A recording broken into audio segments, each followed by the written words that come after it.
People out here struggling, trying to make it in this state. Everybody out here doing it, but we the ones who late. Now family, we the ones who gotta delegate. Get that money in the power, never be fake. Go figure, get the figures, let's make about 8. Cash rule, cash, cash rule, cash. When words come to words, my peoples come first. I was hardly Megan George before I'd written a verse. Kept my mind straight, no hate. Work with my ambition. Invested in my ideas when nobody would listen. They told me I couldn't do it, so they think I could buy it. But they ain't even trying, ain't no need to deny it.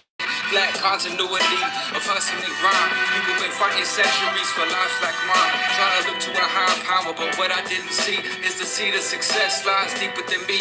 Black Boss. Hey, what's going on, guys? I hope you guys are having a good day. I'm Dr. Boyce Watkins from Your Black World and the Black Business School, and I'm going to say what's happening to everybody.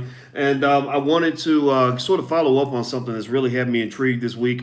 I assume you guys have been following the whole situation with Gayle King, Snoop Dogg, Oprah, Kobe Bryant, and this situation where everybody seems to have an opinion, everybody seems to be chiming in on what's going on with this, and I'm one of those people too, because I really find it interesting. I think anything that black people are talking about is interesting to me. So do me a favor real quick, if you are black first, if you believe in black people being at the top of the food chain and believe that black people are number one and most important in your life, type B1 in the chat. Everybody type B1 in the chat. Also, hit the thumbs up button, hit the share button, hit the subscribe button. Please make sure you do that.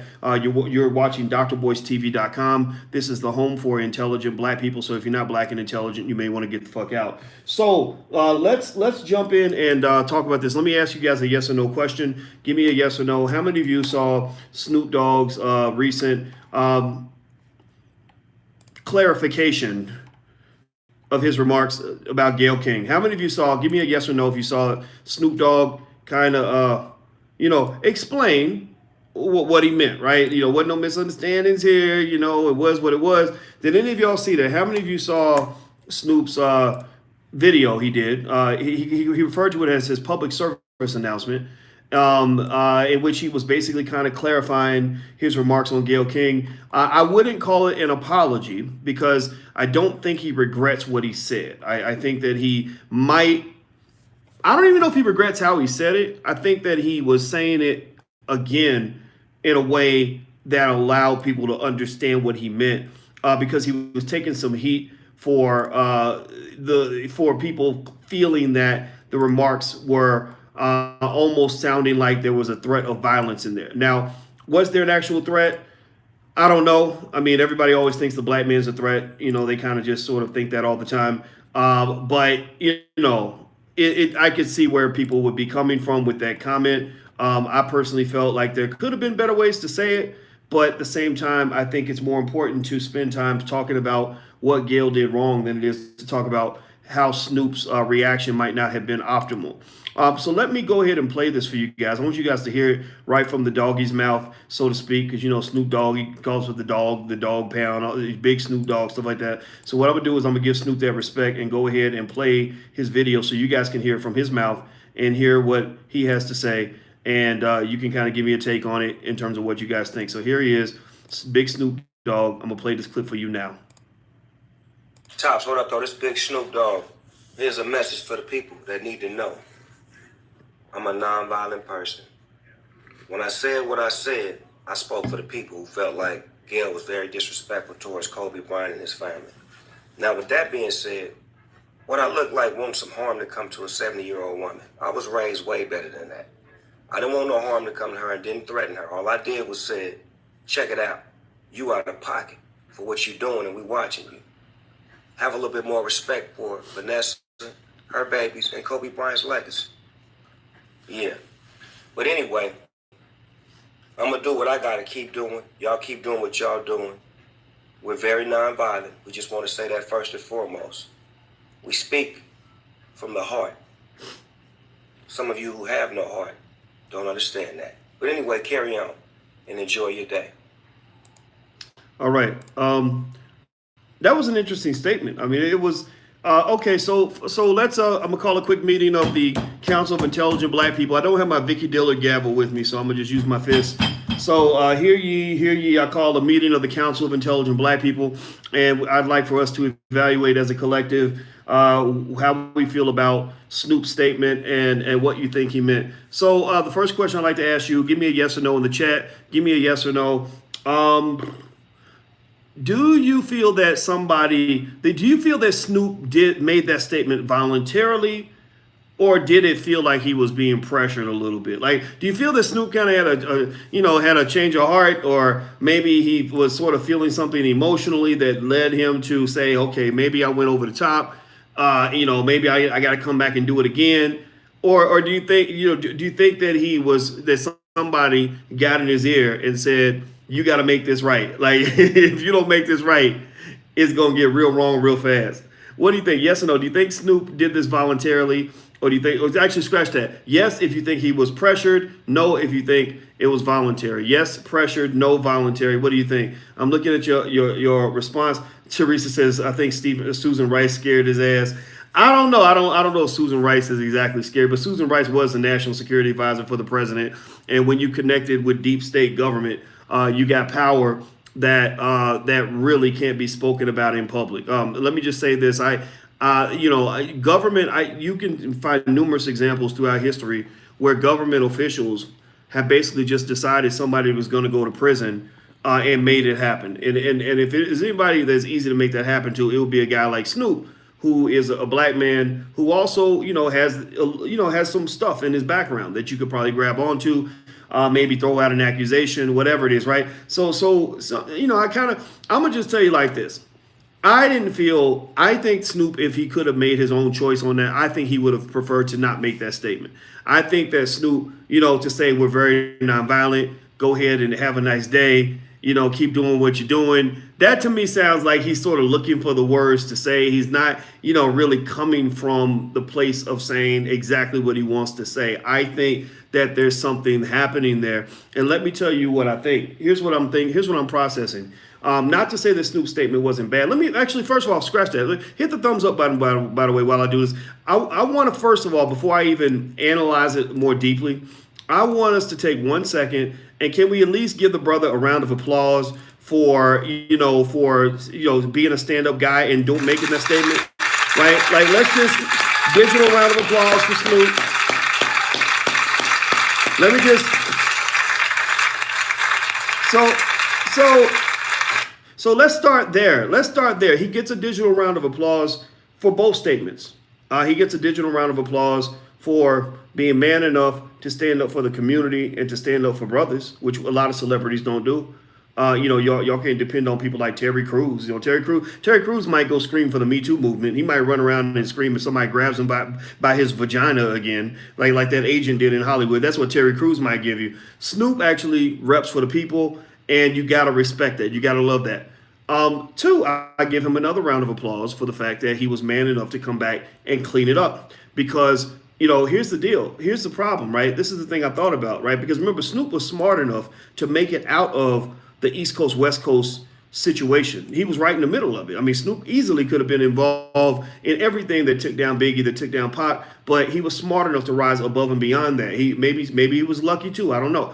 Ice Cube was smart enough to rise above and beyond that. That's why these guys get to grow old as multimillionaires.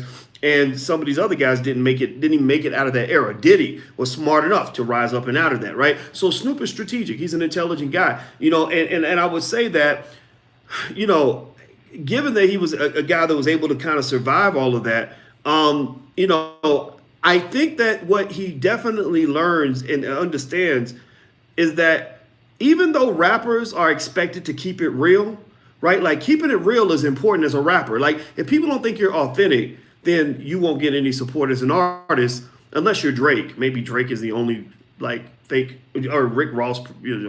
I don't understand this shit anymore. Just to be real with you. But for the most part, people kind of expect authenticity. He's built on authenticity, but I think even he understands that there's a line where keeping it real can go wrong. You know what I'm talking about? Like in a Dave Chappelle kind of way, where keeping it too real can go wrong. Where you're not Calvin Brodus, the guy that nobody knew about, who was in the streets doing whatever he wanted, you're big Snoop Dogg. You are an international icon. You are a walking corporation.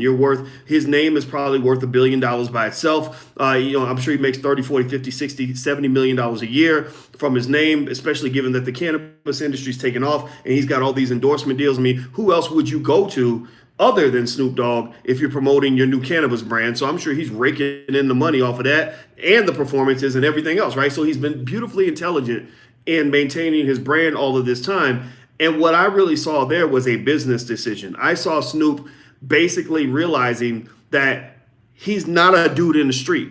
He wants to connect to that. Maybe he wants to be that, but that ain't what he is. He ain't that guy anymore. And that's actually good for him, right? And so also with him being that guy who is seen as a leader and he's a voice for the people and things like that, your words have power. And here's another thing. So you're a walking corporation. You're worth, tens of millions, hundreds of millions of dollars. And you get on Instagram and get caught up in the moment and you say something that it could be interpreted. I don't want to debate with you guys on whether or not you think he really meant harm to Gayle or not. It don't matter what he meant. What matters is how it could be interpreted to sound like, we gonna come get you. We gonna come get you don't mean I'm gonna send you an email. If I say we gonna come get you, that don't mean I'm gonna tweet about you, because I already tweeted about you 50 times, right?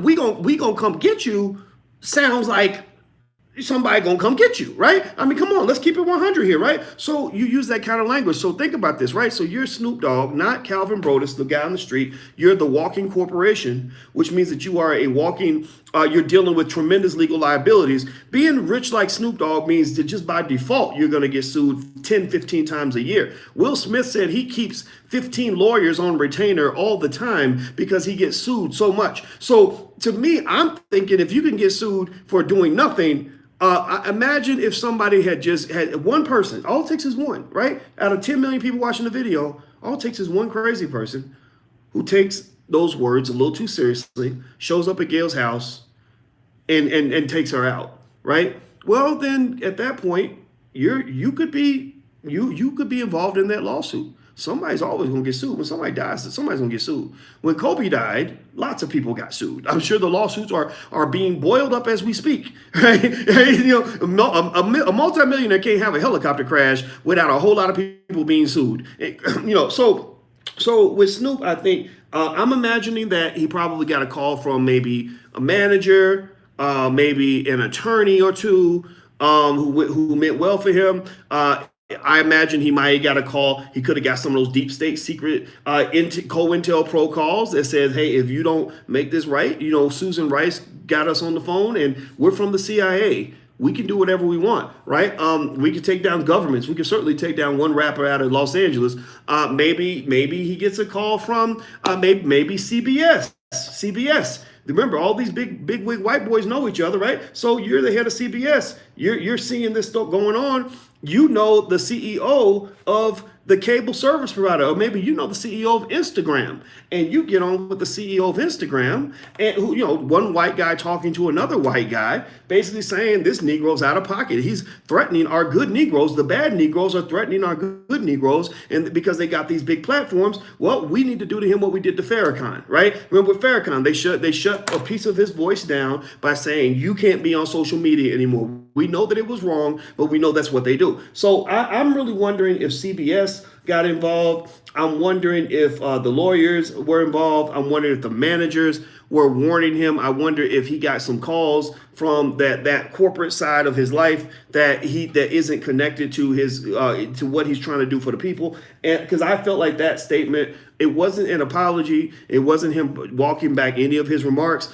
It was a clarification. That's why I saw it as a clarification, and I thought it was good. I thought he did a great job with both the initial statement and the clarification. Do me a favor as I move forward. Please hit the thumbs up button. Please hit the share button. Please hit the subscribe button. Make sure you subscribe to drboystv.com. This is the home for intelligent Black people. Also, if you want to check out some of our t-shirts, we have really good t-shirts like this. You can go to wokeblacktees.com. That's wokeblacktees.com. Or if you want to know more about what we do in general, go to boycewatkins.com. That's boycewatkins.com. That's where you can find my books and everything else that I have going on. So feel free to go check that out. All right. So a couple more things I want to throw out there is this.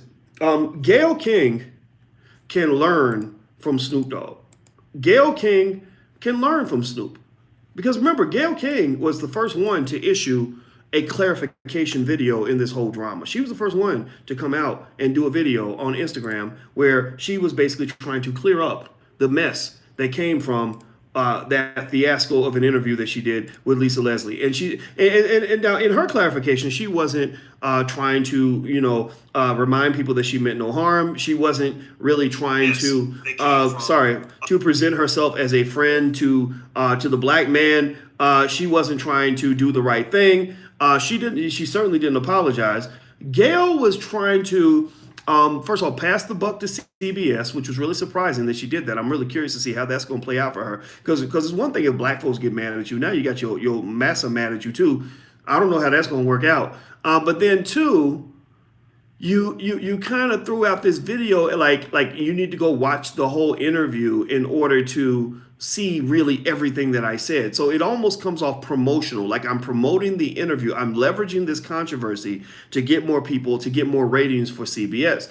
I'm not going to watch your fucking interview because I don't like you. I don't know, disrespect, Gayle, but I don't know. Give me a yes or no. Yes or no. I'd like to ask you guys, are you going to watch the entirety of the Gayle King interview with Lisa Leslie just so you can see what Gayle really meant and help her clarify her statements? Like, how many of you, give me a yes or no, are you planning to watch the entire Gayle King interview that she does with Lisa Leslie over Kobe Bryant, or do you have better things to do? How many of you? I don't plan on watching shit. I don't watch CBS anyway. CBS is not a great network. They're kind of for old people and racist white people. It's mainstream TV, which is always telling lies on black folks. I don't know if any of you saw that the brother who was the lieutenant governor, Justin Field. Let me look his brother's name up. This brother who was a former lieutenant governor of Virginia had sued Gayle, he sued CBS because Gayle King, again with no evidence, went and interviewed his accusers from something that they trumped up from 20 years ago in order to keep him from becoming governor of Virginia. His name was Justin Fairfax. I want y'all to type that name in the chat, Justin Fairfax. So the same way Beyonce talks about, is speaking on women and saying, say her name. We need to say the names of these brothers who are under constant threat from these predatory individuals that want to destroy their reputation just from an innuendo, who want to destroy their career just because somebody said so, who want to take their lives and take their freedom just because somebody might have told a lie or whatever, or because of an alleged misunderstanding or because of some shit that supposedly happened 20 years ago for which there is no proof.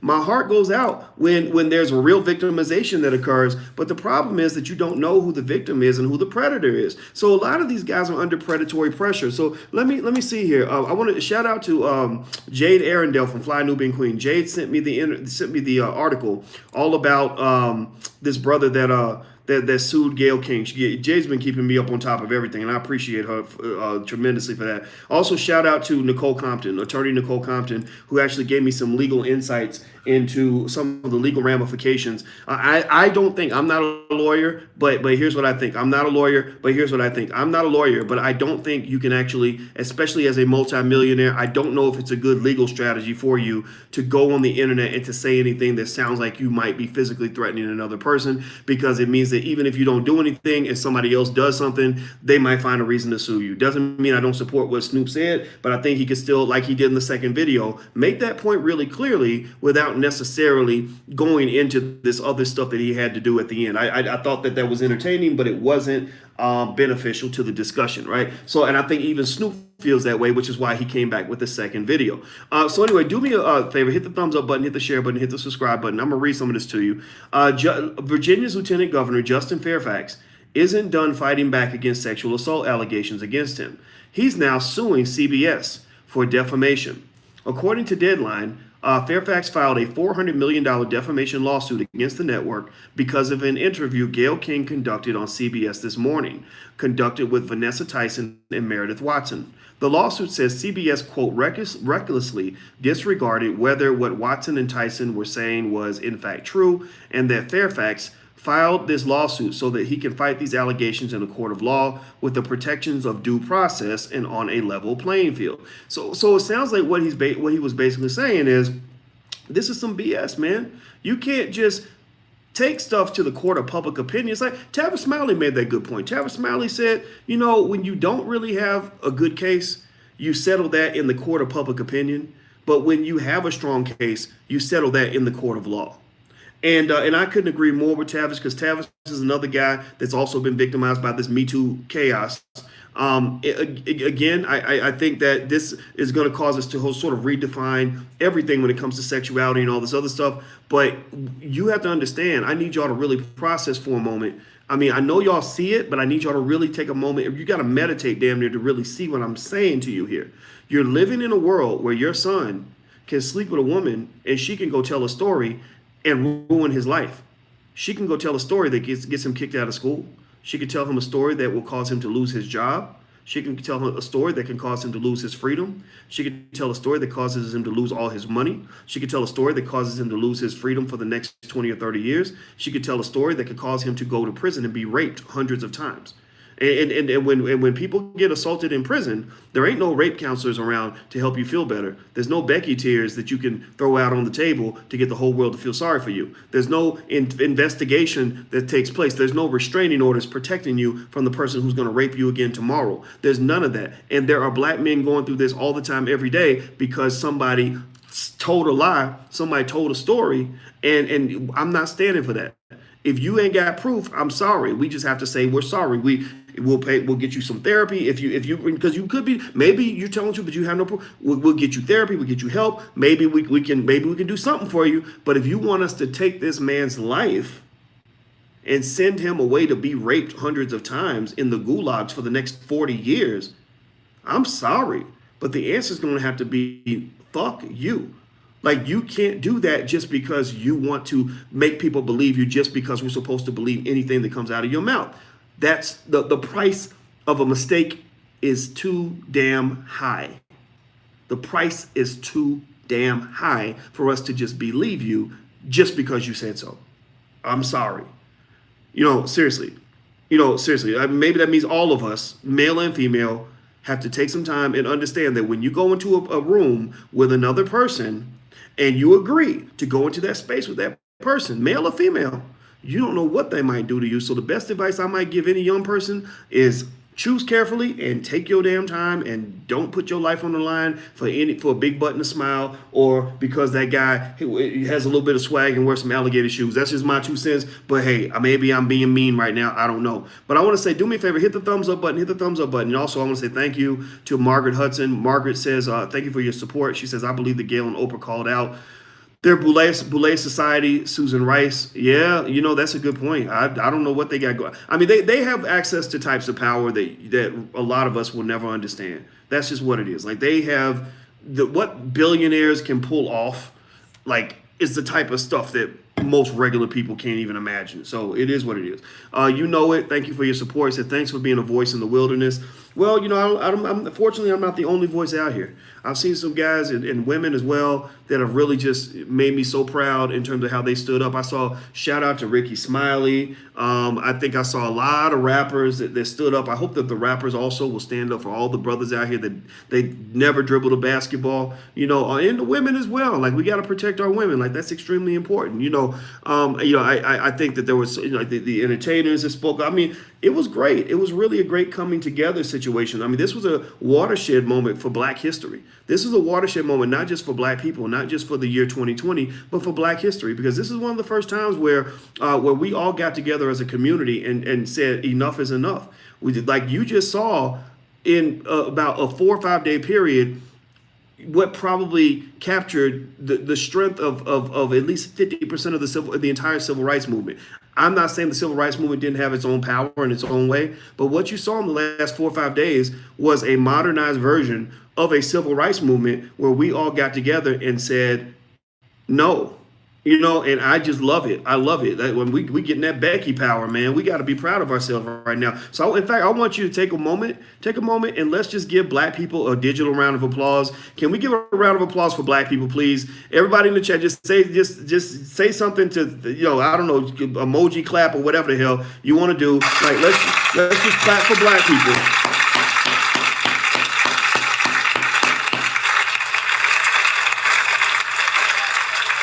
because I love the fact that we have them shaking in their boots. I just love it. I think it's, and believe me, the next time they come out with some BS like this, I do believe they're going to think twice. I cannot imagine them coming back and doing the same thing the same way and not expecting there to be consequences. And everybody played a part in this. You guys played a part in this. Snoop Dogg, God bless him, he played a part in this. A lot of other people did, and I just think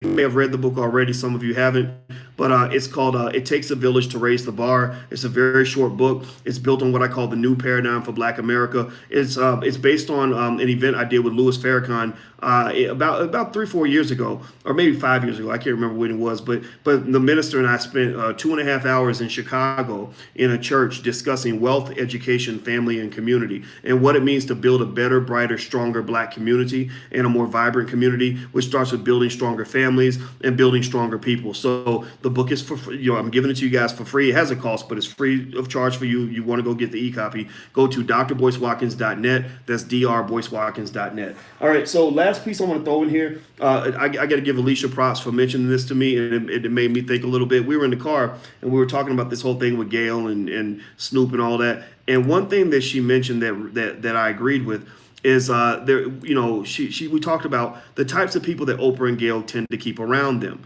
Oprah and Gayle, they probably have a few Black people that work with them, but they surround themselves with a lot of little blonde haired, blue eyed Beckys. Like they remember, and if you remember, does anybody remember when Oprah came out and admitted when she was a young girl she wanted to be white? Does anybody remember that, when Oprah said? And I talk about Oprah and Gayle as one and the same, because they're deeply connected, maybe in ways that we haven't talked about in public. Y'all know what I'm talking about. There's a lot of conversation about that, and I ain't judging. I don't give a shit.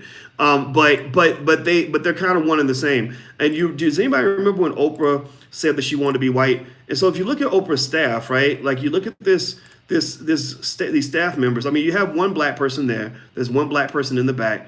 But this is the staff she took to Hawaii on one of her trips. I mean, and look at all those damn white people. I mean, look at all those. It's almost surreal. It's very weird, actually. It's very weird that you have that many. There's one black woman, another one, and another one. I don't see any Black men anywhere. But there's some white men here. So no Black men represented, only white men, and the rest are white females. So what I speculate here, and this is our little theory on this. I speculate that part of the reason that Oprah and Gayle think that they can get away with some of the stuff that they're doing to the Black men is not just driven by their deep issue with Black men, but also driven by the fact that they've got people in their ear who hate Black men.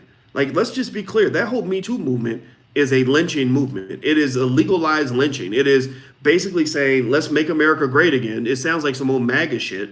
And they're basically saying, let's go back in time to the days where we could accuse somebody of something and everyone believed us because we were white women. The Me Too movement started by Tarana Burke for Black girls, to protect Black girls, and Black girls should be protected. But what happens is the white females, they basically hijacked it and made it into a free-for-all where they could go around and just tell stories and people were going to believe them just because. And then Oprah and Gayle became tools for that Me Too movement when they're taking down, they're just taking down all these Black men, going after Michael Jackson after he's dead and Russell Simmons next. And then, Bill Cosby's tweeting from jail. What does Bill Cosby have to do with what you and Gayle over? Like she did, y'all caught that little dig on Bill Cosby, right? So it's kind of this weird thing where you've got these Black women who are being controlled and heavily influenced by white females, many of whom are feminists, who have big issues with Black males. Many of you might have grown up as Black men.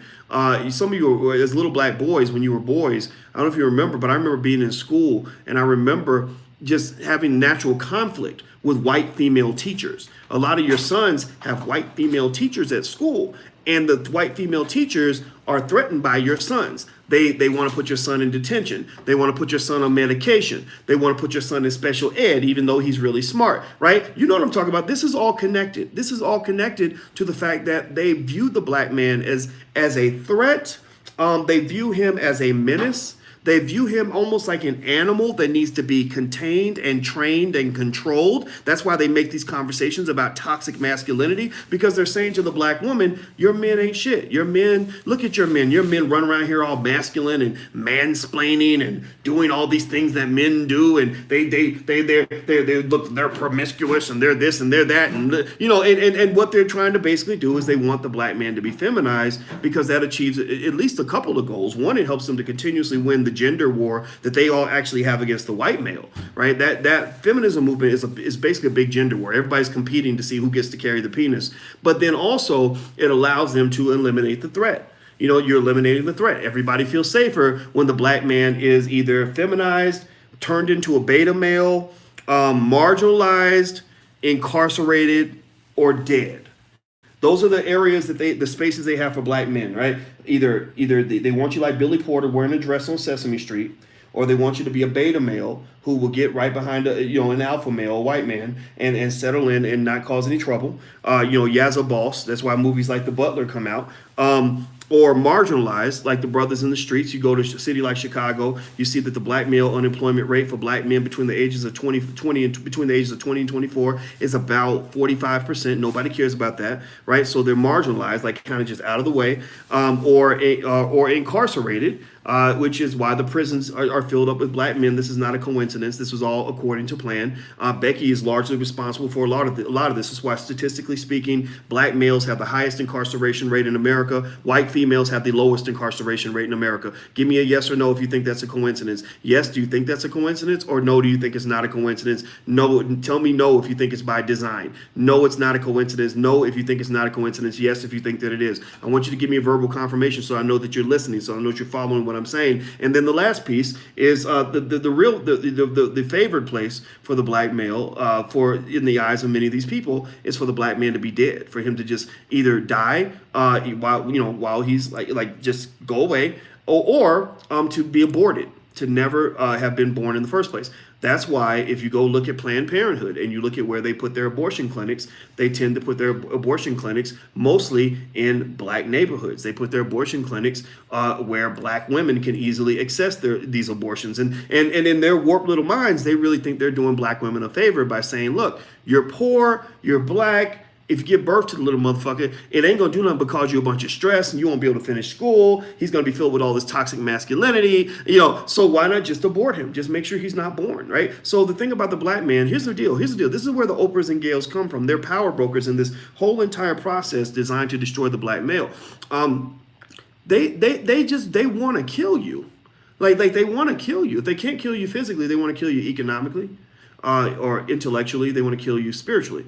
And they kill you in so many ways that you can't even imagine. They not just from things like the food that they sell to you, to the way they educate you at school, to the media that you consume, and being killed financially in so many ways I can't even go into right now. But they want you dead, right? And wanting you dead kind of means that the best way for me to kill you is actually to remember that an ounce of prevention is worth a pound of cure. So if I can just make sure that your ass never exists in the first place, that you're never born, that your mama just aborts you. Like I go talk to her and tell her that part of her feminist right to her body is to just make sure that baby never lives in the first place, then problem solved. That's why you go back and you look at the lineage of a lot of the feminist movement and Planned Parenthood and all that. That's why you link it right back to Margaret Sanger, who spoke openly about the need to use things like abortion to basically control the population, to make sure these little black motherfuckers don't live.